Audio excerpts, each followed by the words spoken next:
HR TV9 news కి స్వాగతం. ప్రతిక్షణం ప్రజల కోసం. శ్రీనివాస్ నగర్ కట్ట దగ్గర ఉంటాను.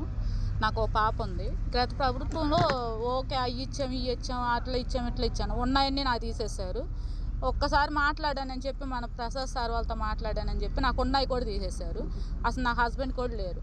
కానీ సార్ వచ్చి ఇంటింటికి వచ్చి అడుక్కుంటున్నారు ఓట్లు, ఇది అడిగారు అది అడిగారు అంటే ఇంటింటికి వచ్చి సార్ అందరి గమనించి ఈరోజు ఎక్కడ ఏది ఉందో అది పెడదామని చెప్పేసి అన్నీ క్లీన్ చేయించి అందరికీ ఎవరికి ఏదైతే అవసరాలు అనేది చెప్పేసి సార్ తీసుకొచ్చి ఇక్కడ పెట్టారు మనకి రైతు మార్కెట్ అనేది. నాలాంటి అమ్మాయికి కూడా ఒక అవకాశం ఇచ్చారు. ఇవాళ ప్రసాద్ గారు వెళ్ళి ఇంటింటికి వెళ్ళి ఎవరో ఒక ఆమె అడుగుతుంది ఏదో మాట ఏదో అది ఇది అని చెప్పేసి ఆమె వచ్చి చెప్పి ఈరోజు ఇదంతా క్లీన్ చేయించిపోయిందా, పోనీ వచ్చి ఇలాంటి వాళ్ళని చేయించపోయిందా, ఏం చేయించలేదు కదా. ఇప్పుడు వచ్చి మాట్లాడటం ఎందుకు, ఇవన్నీ బాగు చేయించిన తర్వాత ఆమె వచ్చి మాట్లాడటం అస్సలు కరెక్ట్ కాదు. సార్ అయితే ఇంటింటికి తిరిగి అడిగింది ఏంటంటే ఎవరికి ఏ అవసరాలో అది తేల్చుకోవడానికి సార్ ఇంటింటికి తిరిగారు. ఆమె ఆ రకంగా మాట్లాడటం కరెక్ట్ కాదు. ఆమె ఏమన్నా ఉంటే వాళ్ళ ఇంటి దగ్గర రైతు బజార్ ఏమన్నా పెట్టిస్తానంటే ఇలాంటి ఆడవాళ్ళని ఏమన్నా ఉందేమో ఆమె కూడా తిరిగేసి పెట్టిస్తే బాగుంటుంది నాకు తెలిసి. అది చాలా పిచ్చ పనులు మాట్లాడితే మాత్రం ఎవరు ఊరుకునేది లేదు. రైతు మార్కెట్లో వాళ్ళు ఇలాంటి వాళ్ళు చాలామంది బతుకుతున్నారు. ప్రసాద్ సార్ని ఏమన్నా అంటే మాత్రం సమస్య లేదు, ఆమె ఇంటికి కూడా వస్తాం. ఎమ్మెల్యే గారు వచ్చినాక మేము అదివరకు కాలేజీ దగ్గర రోడ్డు మీద అమ్ముకునేవాళ్ళమి. ఎవరు వచ్చైనా సరే ఎండలో నీళ్ళల్లో ఉండేవాళ్ళమి. ఎవరైనా వచ్చి 5 సంవత్సరాల్లో ఏందమ్మా మీరు ఇలా ఉండారని ఎవరు మాకు గొడిగివ్వాల, ఒకసారి చెప్పులేవాల, ఏమీ చేయలే. అప్పుడు ఎమ్మెల్యే గారు మాకు ఆయన గెలిచి నాకు వచ్చి మేము కొట్లు కట్టించిస్తాము అని ఇచ్చారు. ఆయన సొంత డబ్బుతోటి ఆయన కట్టించి ఇచ్చారు. మేము కేవలం రోజుకు 150. నైట్ 2 వాచ్మెన్లు ఉంటారు, పగలు 2 వాచ్మెన్లు ఉంటారు. ఒక అతను రాస్తాడు, మళ్ళీ మెయింటెనెన్స్ అంత మొత్తం ఒక ఆయన చూడాలి. వాళ్ళందరికీ జీతాలు ఇవ్వాలి. వర్షం పడితే నీళ్ళు వస్తాయి.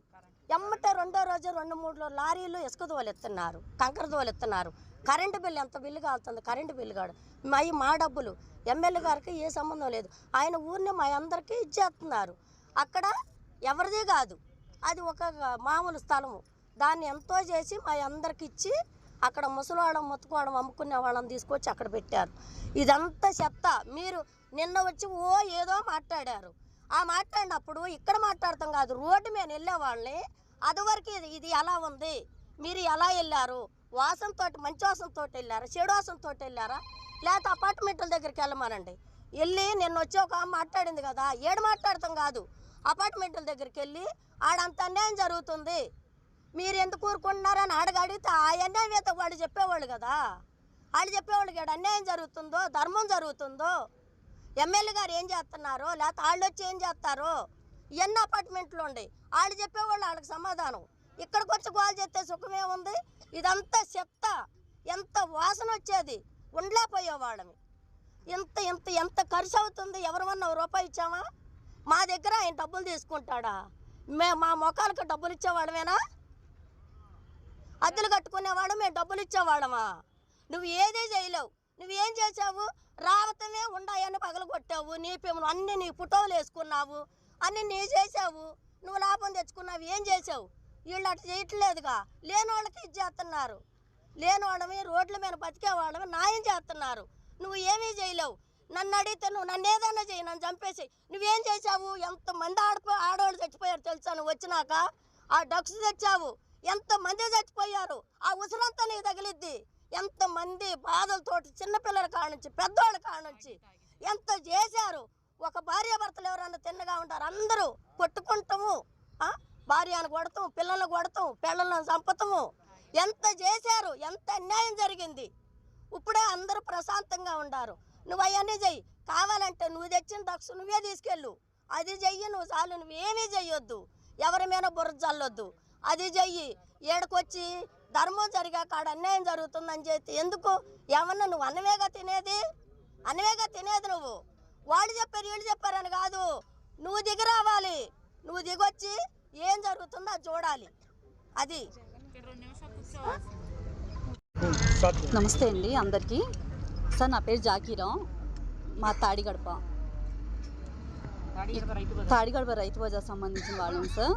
ఇక్కడ ఈ షాపు ఈ ప్రభుత్వం ఈ స్థలం మొత్తం ఇక్కడ గవర్నమెంట్దే కదా సార్. గవర్నమెంట్ స్థలం అయితే ఇక్కడ ఇంతకుముందు మొత్తం చెత్త ఉండేది.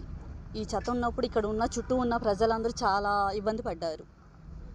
వెళ్ళే వాళ్ళకి వచ్చే వాళ్ళకి అంతమంది అనారోగ్యం పాలయ్యారు. అప్పుడైతే ఎవరు వచ్చి ఈ స్థలం ఏంటి ఇలా పెట్టారేంటి అని ఒక్కళ్ళు కూడా వచ్చి అడగలేదు సార్.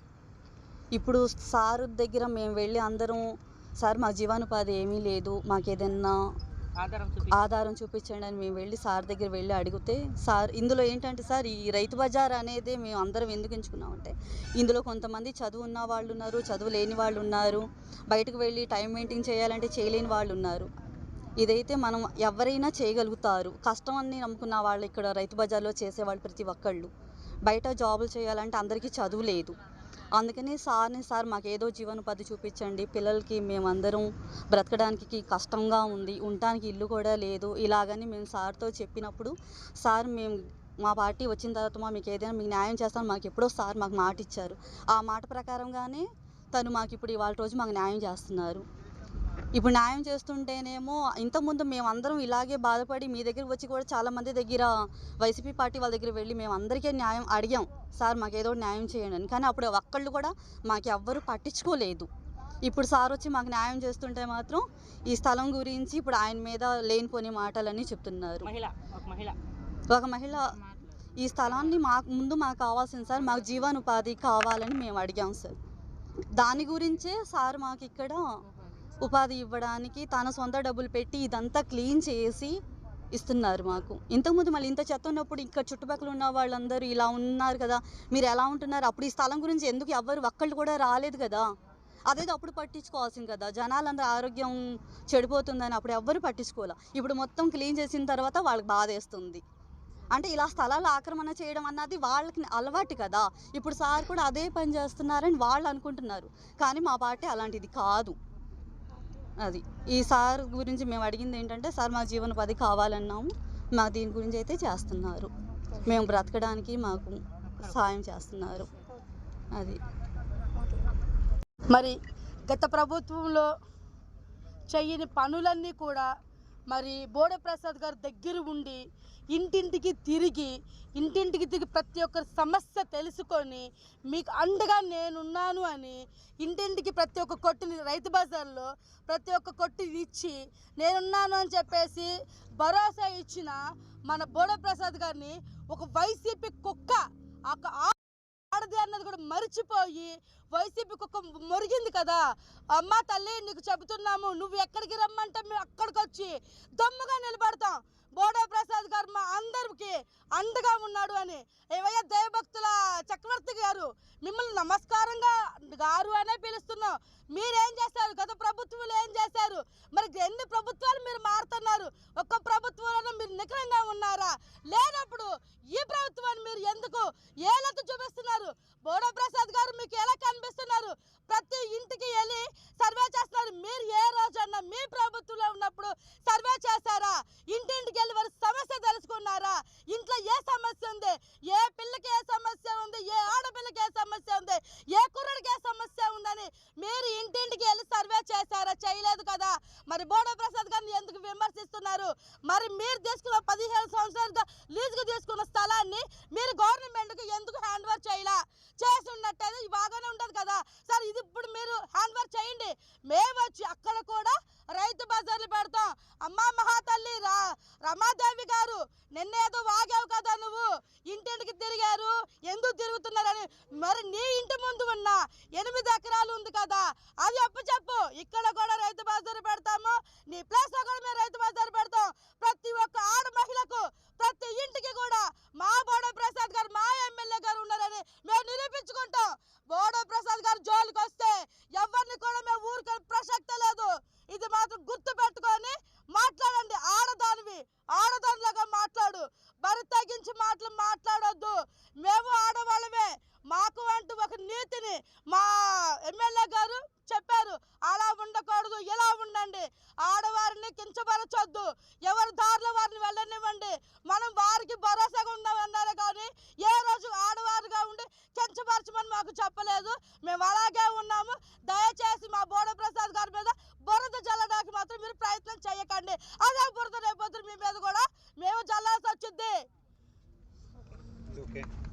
తాడిగడప రైతు బజారు షాపు. కాకపోతే మేము ప్లాట్ఫారం మీద అమ్ముకున్నప్పుడు జోరు వానలో ఎర్ర టెంట్లో కూర్చున్నప్పుడు మమ్మల్ని ఎవరు పట్టించుకోలేదు. సార్ అన్నాడు మన ప్రభుత్వం ఏదన్నా వస్తే సాయం చేస్తానన్నారు. అలాగే మాట ఇచ్చిన ప్రకారంగా ఆ సారు దయ వల్ల మేము అందరం 5 బతుకుతున్నామండి ఆ కొట్టు మీద. ఇవాళ నాకు భర్త లేడు, ఒక పాపను పెట్టుకొని అలాగ బతుకుతున్నాము. మాకు తోడు నీడగా నిలబెట్టిన ఆయన మీద బురద జిమ్ముతాం అనవసరం మాటలు ఇవన్నీ. ఎందుకనంటే సార్ లేకపోతే మా బతుకులు లేవు.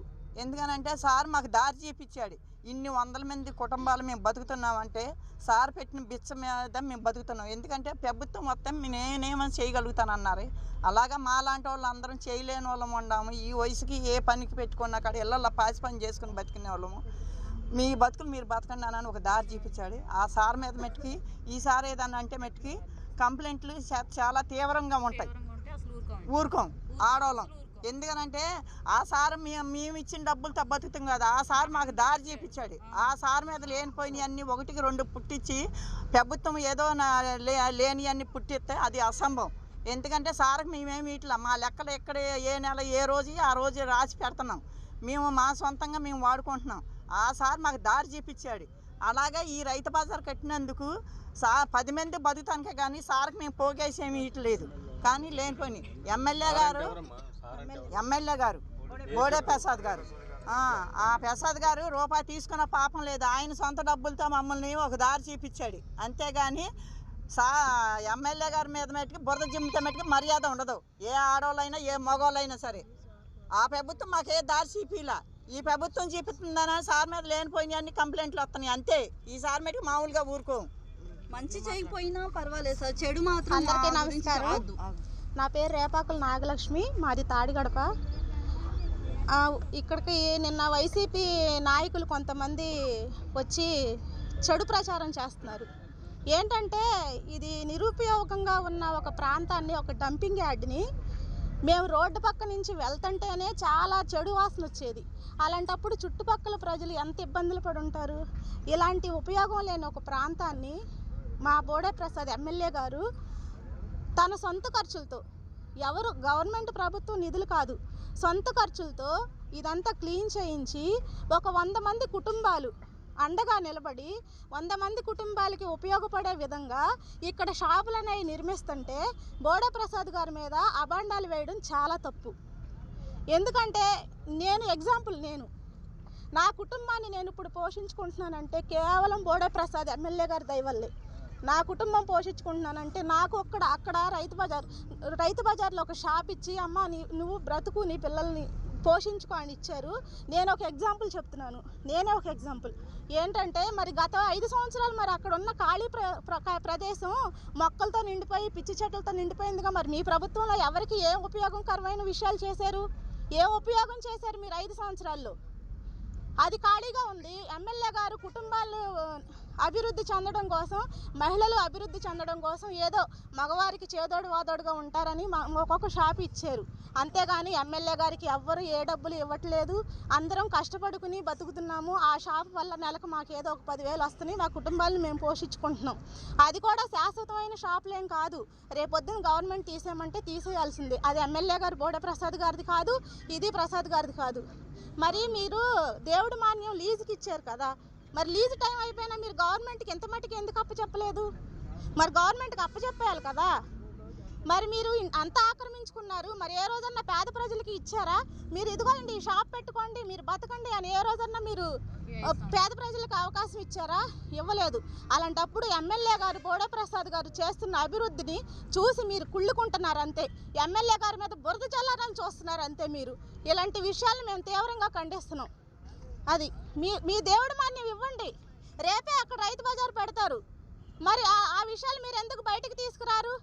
ఆ విషయాలు ఏం కప్పు పెట్టేస్తున్నారు. అభివృద్ధి చేసే ఎమ్మెల్యే గారి మీద బురద చల్లుతున్నారు. ఇంకోసారి ఎమ్మెల్యే గారి జోలికి వస్తే మాత్రం ఊరుకునేది లేదు.